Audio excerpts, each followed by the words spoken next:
But Jim, before we get going any further with the show here, and once again, JimCornette.com to check out those figures, some breaking news.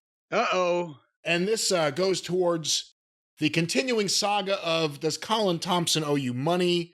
We've talked about it on this show. Our former advertising agent took off with our money. Not just our money, millions of dollars from a variety of programs. Right now, from what we believe, there are shows trying to get Colin or in arbitration with Colin. There are other people looking at criminal charges. There are other people looking at other things they could do, and we haven't revealed yet what we're going to do. Civil litigation is another option. Well, we haven't revealed yet what we're going to do, but in the middle of all this, we were told that the only way that we would be repaid the money that was taken from us, even though we did the work was paid for, somehow the money disappeared in between, the only way we would be paid is to sign a multi-year agreement with PodcastOne, and we would be repaid for the financial fraud with PodcastOne stock, which was pre-IPO.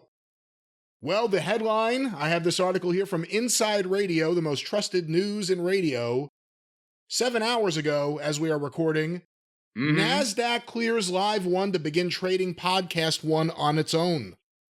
LiveOne's long-delayed plan to spin out PodcastOne into its own freestanding, publicly traded company is now closing in on the end.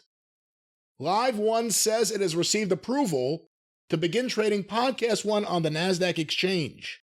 It comes after the company said last week that it expects PodcastOne to split off and begin trading on its own by September 15th in a move that will value the company at $200 million.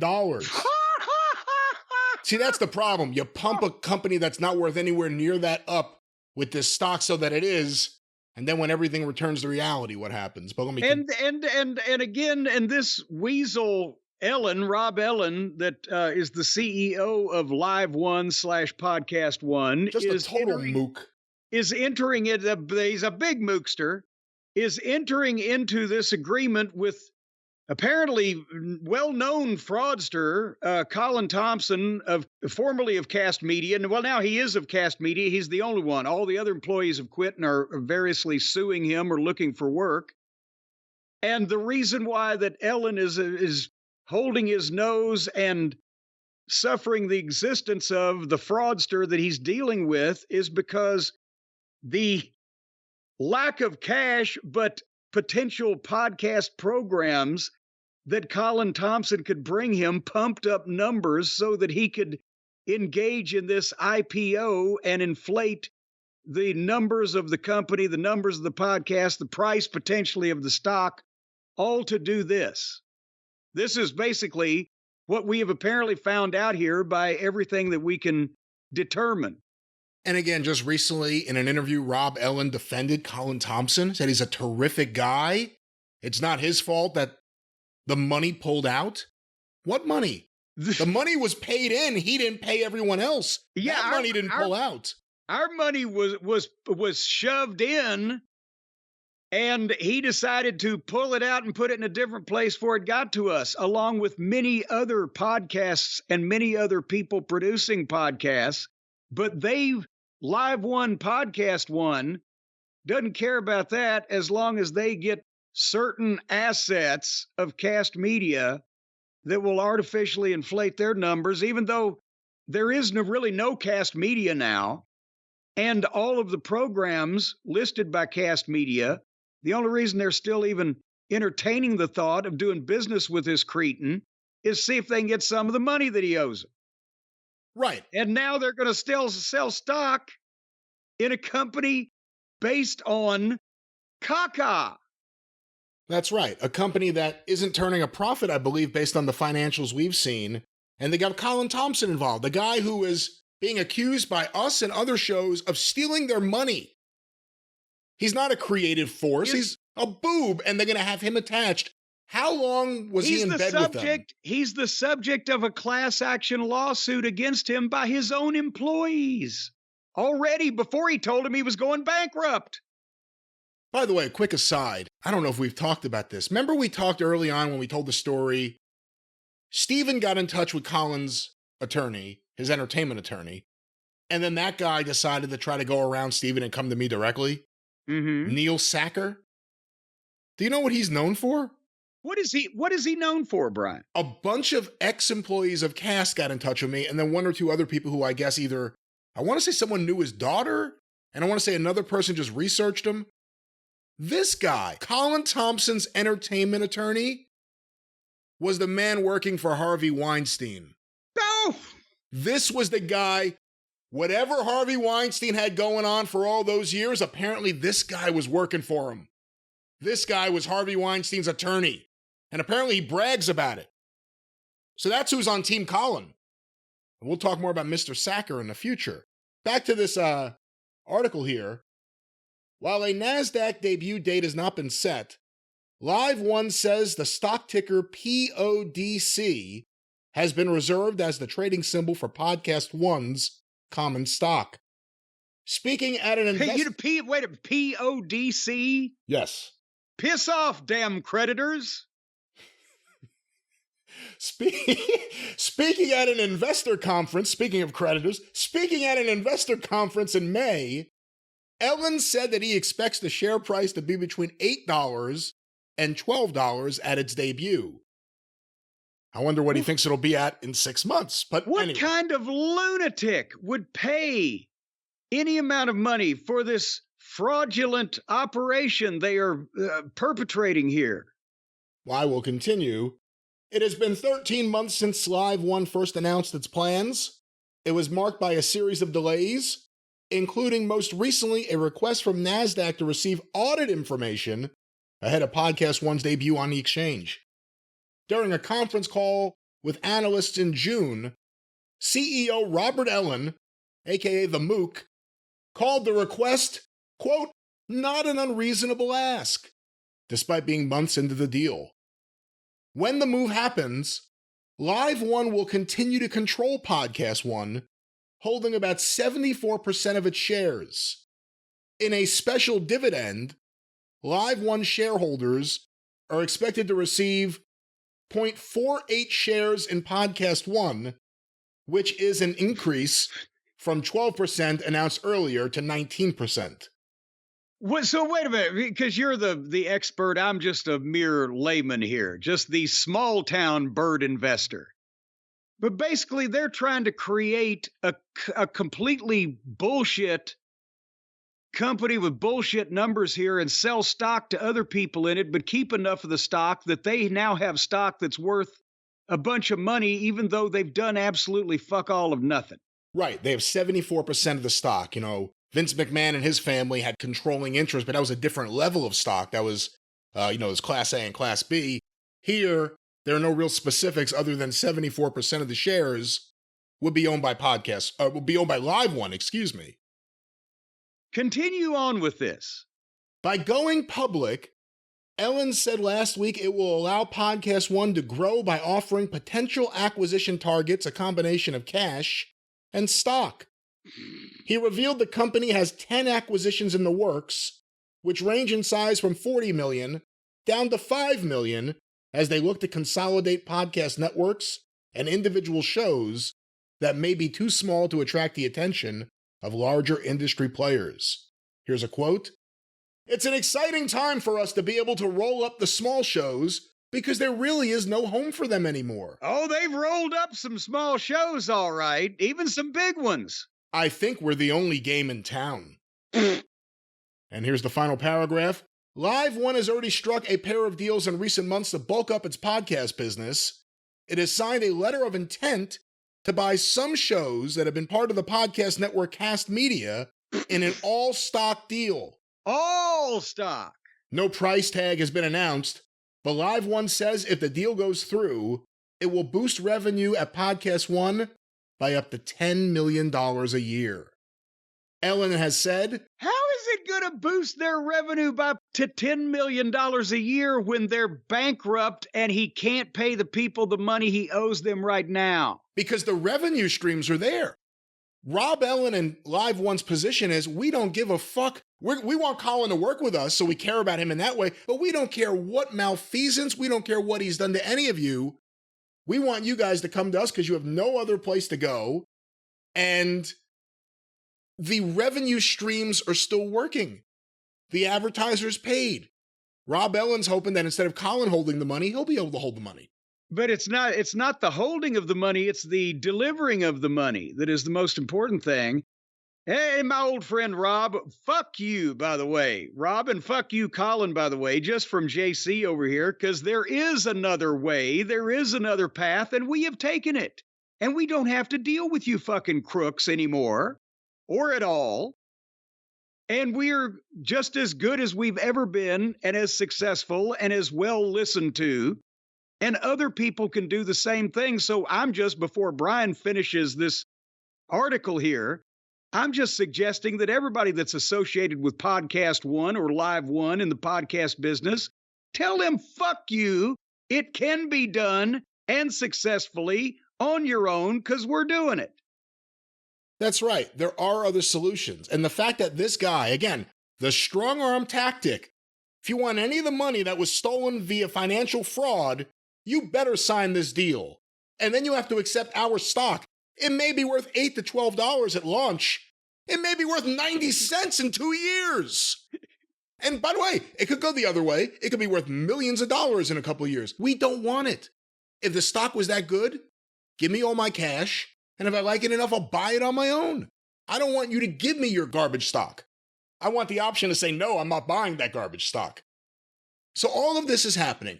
Rob Ellen's trying to strong arm these shows. You hear these quotes. We're the only game in town. There's nowhere else to go. The 80-20 deals are gone. This guy is trying... Everything we've done and everything we've got is fictitious. Everything that makes money for podcasters isn't what benefits LiveOne. LiveOne only benefits if LiveOne makes money. Whether they pay the podcasters, whether they pay Sound Exchange, who they owe, close to $10 million to? Doesn't matter. Paying people out isn't the issue. They just want to make the money for themselves. There is a way. You can build your own audience. You can control your own advertising. You can keep everything in-house. We've mostly done it in the past. Now we've completely done it. Other shows can do it too. You don't need PodcastOne holding you hostage. By the way, notice PodcastOne doesn't really have much of a wrestling portfolio. The wrestling business is hip to PodcastOne being bullshit and has been for a long time. So I don't want to hear, he could go pretend in these statements for Wall Street or whoever he's trying to impress, whoever's money he's trying to steal, and say all these great things about his company. If you're in podcasting, let alone in wrestling podcasting, you know that PodcastOne is a complete fucking joke. Well, but now hold on here a second. Maybe not.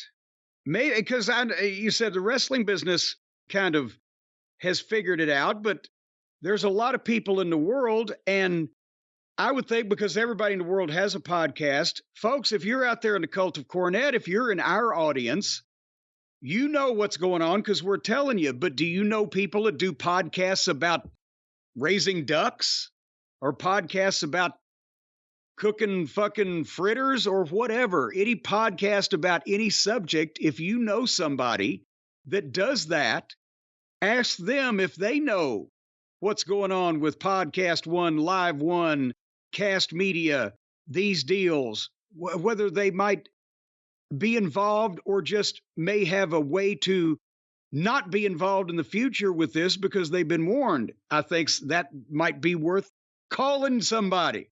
Get on your telephone and call somebody. If they do a podcast about anything, they probably shouldn't deal with these people.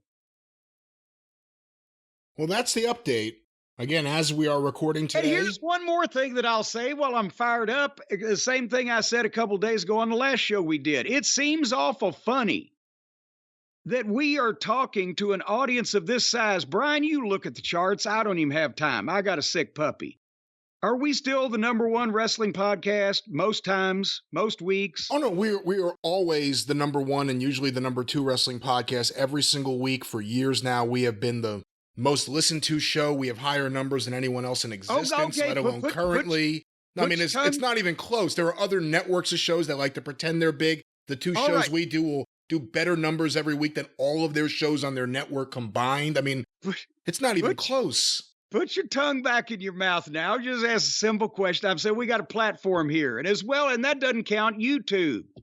That's the biggest anyone's ever had in wrestling. No other podcast has any real presence. None of them have ever really figured out how to do it right. They just try to copy our model. Oh, God, once again, didn't need. I asked you what time it was. I didn't tell you how to. There's a lot of failure. How to build the watch. There's a lot of real failures out there in wrestling What media. I'm saying is between 10, 12, 13, 14 million listens per month on YouTube and all these hundreds of thousands of people per podcast that translates into millions of people per week and per month. And we're saying this stuff about Rob Ellen and Colin Thomson and what's the lawyer's name? Neil Sacker. Sacker. I knew it had something to do with a sack or a bag or a coin purse or something. Oh, you got to Google him later on, ladies and gentlemen, and see that face. Oof. He's liable to be Googled here soon. But the point is, we're saying this stuff about these people that are fixing to do a deal that they're claiming is worth tens of millions of dollars, and they got a deal with the Securities and Exchange Commission. And we're saying this, mentioning their names to millions of people. It seems to me if something we were saying was demonstrably untrue, was provably false, or was in some way injurious or damaging to their character or their reputation because we didn't have documentation, whether emails or other printed form to back it up, seems like they'd try to do something about this, doesn't it? Well, they all but threatened to in a number of ways beforehand. I've been threatened by old women with chairs worse than these threats. They threatened me in an email. Well, don't be saying that shit. We don't take... Fuck you. That's not a threat to me. A goddamn sharp blade within a foot of my throat saying I'm going to cut your fucking heart out, motherfucker. I'll take that one seriously. You email me a threat, you can ball that son of a bitch up and shove it up your ass. Or shove it up Colin's ass, Rob, whatever you're into.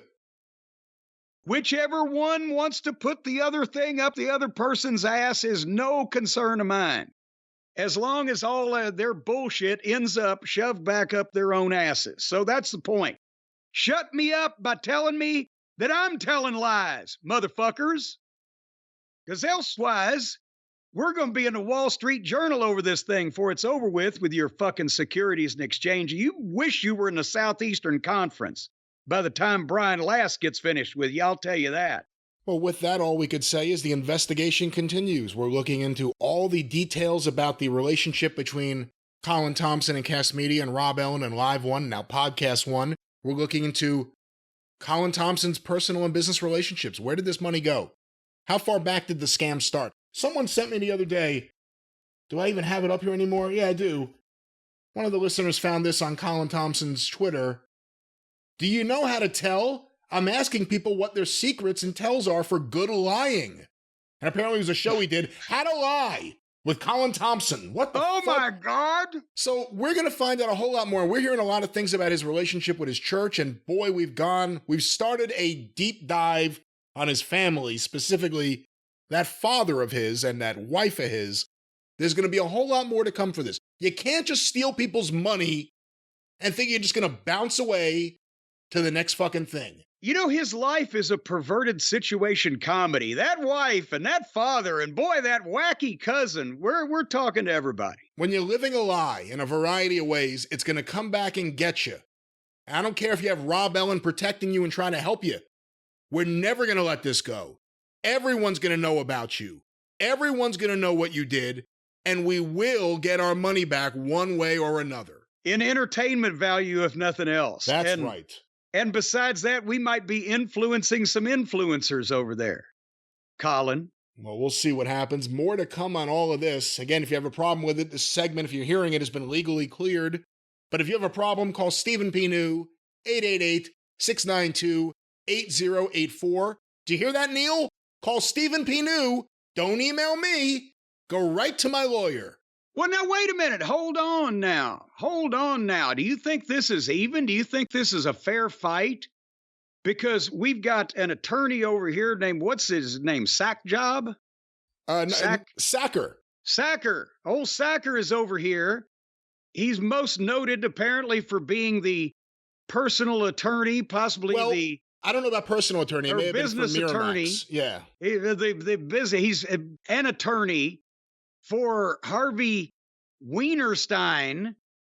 And then you got on the other corner, Weinstein, but yes. In the other corner, you got Stephen P. New, who just dropped a $330 million lawsuit on the governor of the state of West Virginia.